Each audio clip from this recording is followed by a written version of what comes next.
You found your way to Whispers of Crimes, a quiet corner where the shadows of the past are gently told.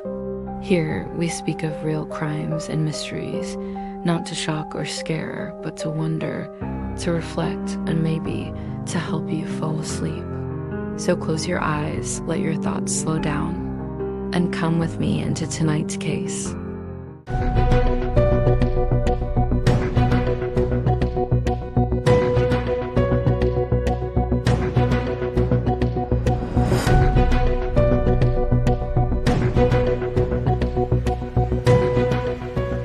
In this episode, we'll be exploring the chilling and tragic story of Alexander Taylor Valdez, a Texas man who allegedly killed his mother and then posted an image of the crime on Snapchat. This case has shocked the nation, raising numerous questions about the dynamics of family violence, mental health, and the role of social media in modern life. In the next few minutes, we will break down the details of the incident, examine the background of the individuals involved, and reflect on the broader societal implications of what happened. This is a heartbreaking story, but it's important to examine it with care and respect as we try to understand how such a tragedy occurred. Please be advised that the content discussed here is deeply sensitive and may be disturbing to some viewers. Chapter 1. Who was Alexander Taylor Valdez? To understand this incident, we need to first take a step back and look at who Alexander Taylor Valdez was before this horrific event. Born and raised in Texas, Valdez was not a public figure or well-known outside his immediate circles. However, reports indicate that he had a complex and sometimes troubled relationship with his family, particularly his mother. Valdez's upbringing appears to have been typical in many ways, but as with many families, there were private struggles that remained hidden from the public eye. There are accounts suggesting that Valdez had a history of legal issues and run-ins with the law. These included minor offenses, which may have pointed to larger issues such as anger management or substance abuse. But despite this, many people who knew Valdez in passing would have likely described him as someone who kept to himself. He wasn't known for violent outbursts, and his interactions with others seemed relatively ordinary. This raises the unsettling question: what happened in the moments before the tragic act? And why did a man with no known history of extreme violence end up committing such a horrifying crime? Chapter 2.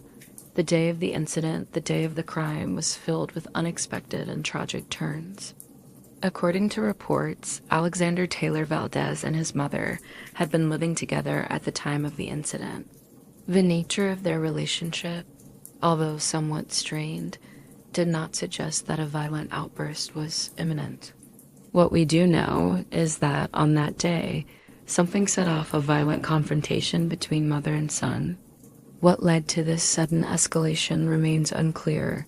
There have been conflicting reports, suggesting everything from domestic issues to underlying mental health struggles. Some reports indicate that there may have been previous arguments or tension in the home, while others point to the possibility of substance abuse or an emotional trigger. Regardless of the specific cause, it seems that the argument escalated quickly, with Valdez allegedly using deadly force against his mother. The crime was reportedly committed in a sudden burst of rage, something that shocked both those who knew the family and law enforcement investigators, who later pieced together the details. At the heart of this incident was a family dynamic that became tragically violent. The violent act itself was horrific, but what followed, Valdez's actions after committing the crime, would further shake the community and the world. Chapter 3. Social media and the shocking post. Perhaps the most unsettling aspect of this case was the post that followed. Alexander Taylor Valdez is accused of taking a photo of his deceased mother and sharing it on Snapchat. This decision to broadcast such a gruesome image was both shocking and surreal. In an age where social media is deeply woven into the fabric of daily life, it's no surprise that people often turn to platforms like Snapchat to share moments, thoughts, or updates. However, This incident took the use of social media to an entirely new, disturbing level. The Snapchat post not only displayed the tragic reality of the crime, but it also exposed a deeply disturbing aspect of the event. Valdez' apparent detachment from the gravity of the situation. The image sent shockwaves through his network of contacts, some of whom immediately recognized the seriousness of the post and alerted authorities. Law enforcement quickly became aware of the Snapchat post, which led to a rapid investigation. Within hours, Valdez was apprehended, and the details of the crime began to unfold in the public eye. But how does something like this happen? What does it say about the growing role of social media in shaping our responses to real-world events? As we'll see, this act of sharing violence online raises important questions about the intersection of technology and criminal behavior. Chapter 4. The Investigation and Arrest. Once law enforcement got involved, the investigation into the murder of Valdez's mother proceeded rapidly. Officers, after receiving tips from Valdez's social media contacts, were able to locate him and take him into custody. The arrest was a critical moment in the case, but it was also just the beginning of a much larger investigation into the circumstances surrounding the crime. As detectives began to piece together the details of that fateful day, they started to uncover more about Valdez's background. The nature of his relationship with his mother came under scrutiny, with some reports suggesting that there were ongoing issues, but no immediate warning signs that such a violent act would occur. Mental health became a focal point of the investigation, with some speculating that Valdez's actions were influenced by undiagnosed psychological issues. While there were no definitive statements at the time of the arrest, experts later suggested that issues such as anger management, depression, and possible substance abuse may have played a role in the tragic escalation. Valdez's arrest only deepened the mystery surrounding the crime. Why would someone post a photo of such a violent act? Was it a cry for help, a sign of emotional instability, or something more calculated? The investigation into these questions would continue as the case moved through the legal system. Chapter 5. The Impact on the Community and Social Media. This incident has had a profound impact on the local community and beyond. For those who knew Valdez's mother, the loss has been devastating. She was reportedly a kind and caring individual, and the crime has left many grappling with how someone could commit such an act against her. On a larger scale, the case has raised significant concerns about the role of social media in perpetuating violence.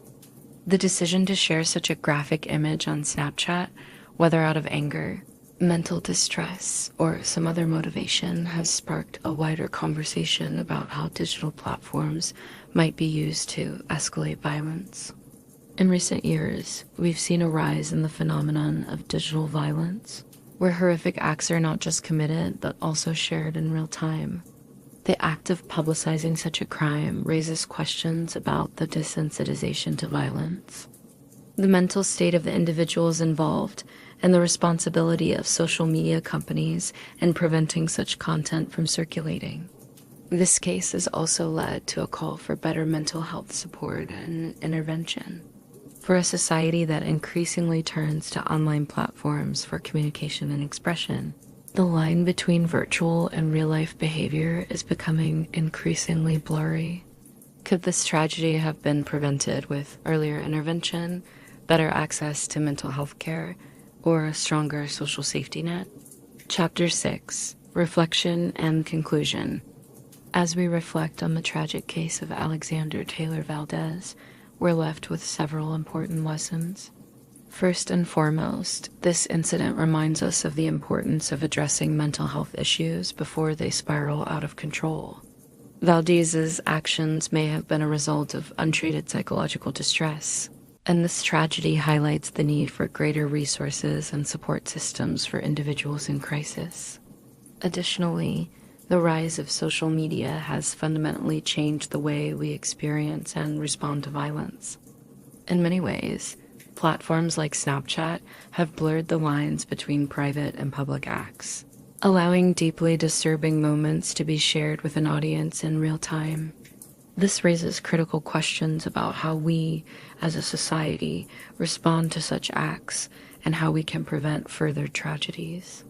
The case of Alexander Taylor Valdez is a heartbreaking reminder of the dangers of neglecting mental health, the complex dynamics of family relationships, and the troubling ways in which technology can amplify and spread trauma. As this case continues to unfold, we can only hope that it serves as a catalyst for deeper conversations about these issues. That's all for tonight's story. Another thread in the web of true crime, quietly unraveling as the night goes on. If you're still with me, thanks for listening. And if sleep has already taken you, may your dreams be peaceful and your mind at ease. I'll be here next time by the fire with another story waiting to be told. Good night. And don't forget to lock your doors.